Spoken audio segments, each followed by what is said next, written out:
Turn up. The Seahawks. So let's get you up to CenturyLink Field in Seattle. Green State and CenturyLink Field in Seattle, Washington. Today, we've got a good NFC matchup on tap between the Tampa Bay Buccaneers and the Seattle Seahawks.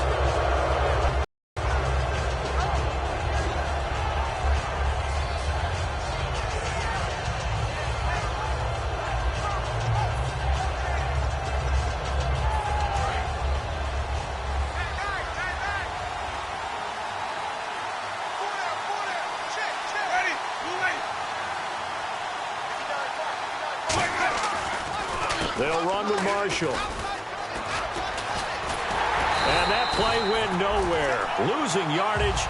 It'll be back at the 36. That's going to go as a loss of 4, and it'll be second down.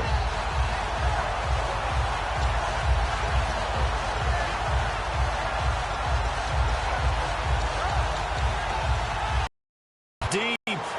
That's caught inside the 20. It's a big play. Winston to Evans. 49 yards. So let's go ahead and add to the difficulties of guys trying to cover receivers. They got to deal with speed, shiftiness, all that stuff.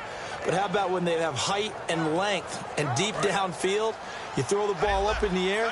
That's how they uncover at the end of a route, by being able to go up over the top and make a big catch. Now a play fake here on first down. He's just going to dump this one off to his fullback out of the backfield. It's a gain of 5, and it'll make it second down. And this offense can air it out, and when they do, you have to key on Mike Evans. And we do think about his catch radius first and foremost. A tall, lean receiver, but he actually can make some agile plays as well. Second down now after the pass completion.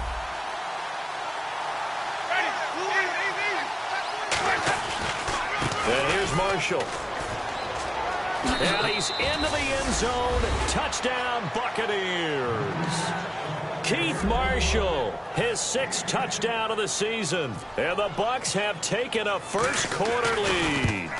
And they do exactly what they wanted to. Opening drive, they get into the end zone. They do it on the ground. And not only is the person lugging the ball happy, of course, because he got it into the end zone. How about the offensive linemen and receivers who are blocking for him? They have to feel great about themselves, sticking it in the end zone on a running play.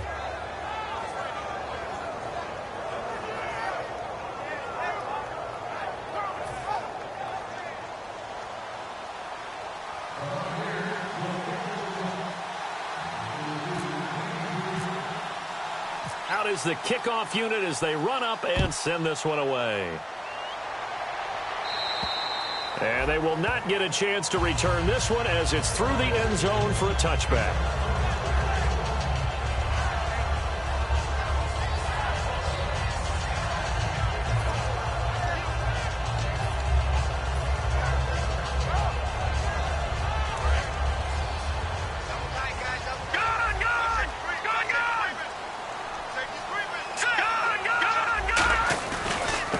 And they'll try the ground game here with the running back.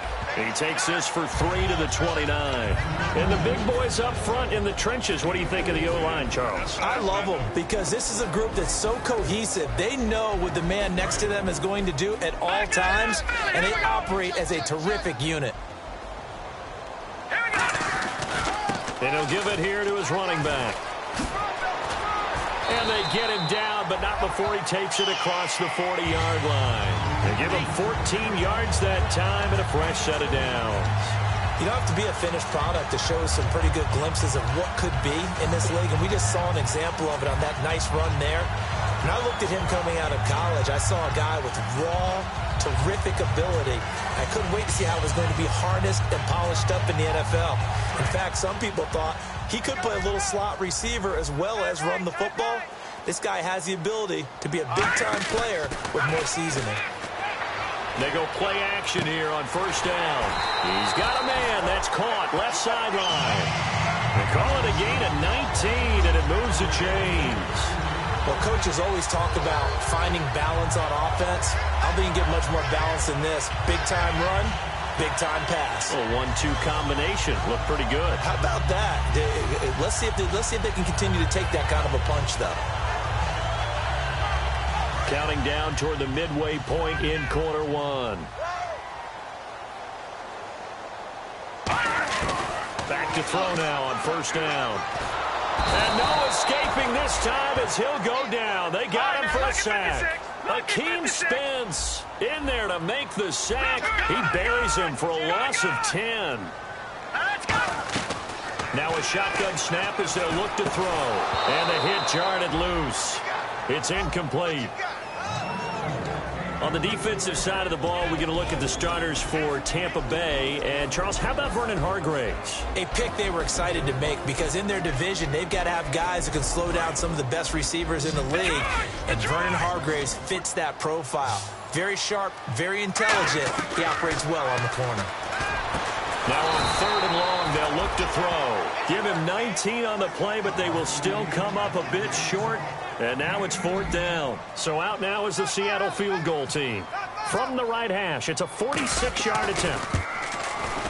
And this is right down the middle as he puts it through. And they are on the board, but still trailing. It's 7-3. So it's a 7-play drive, but it stalls out in the end. Let's credit the defensive front seven. They were a little leaky at the start of the drive, but they stiffened toward the end. And oh, he kicked it out of bounds. That's a big penalty.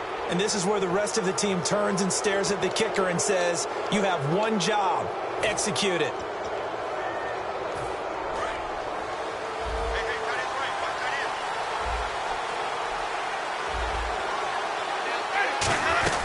They'll run it now out of the gun. So from the 40 to the 45, 5-yard run. And now for the first time, we get a look at this defense that was very stout last week. And all they expect to do is continue what they did a week ago. Play terrific defense and not permit that offense to get started. Second down. Strike, Charles. I've never met an offensive coach that didn't want to drive to end with a kick. Most of them wanted to end with a PAT, right? In this case, a field goal, they'll take it. Way better than the alternative, which is a punt. Yeah, but you met fan bases that wanted that.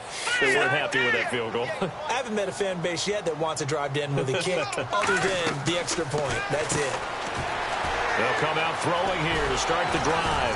And he gets it inside the 35 and just shy of the 30. 15 yards there on the catch and run. I like watching the wide receiver screen because it's a real teamwork play. Because guess what? The guy catching the ball, he'll get all the credit. But how about the people have to block in front of him, either fellow receivers or offensive linemen? That makes that play a really nice timing play, and sometimes it can break big. So much of this game is about leverage. We always talk about low man wins in the trenches. Well, it's like that at just about every position. And sometimes, if you lose that leverage and you're losing the battle, just jump up at the line of scrimmage and try and bat the ball away. And that's exactly what happened there. No. Jack, Patrick, here we go. Patrick, 19. Detroit. He'll try again with the arm here on second down. His throw caught. What about the 5?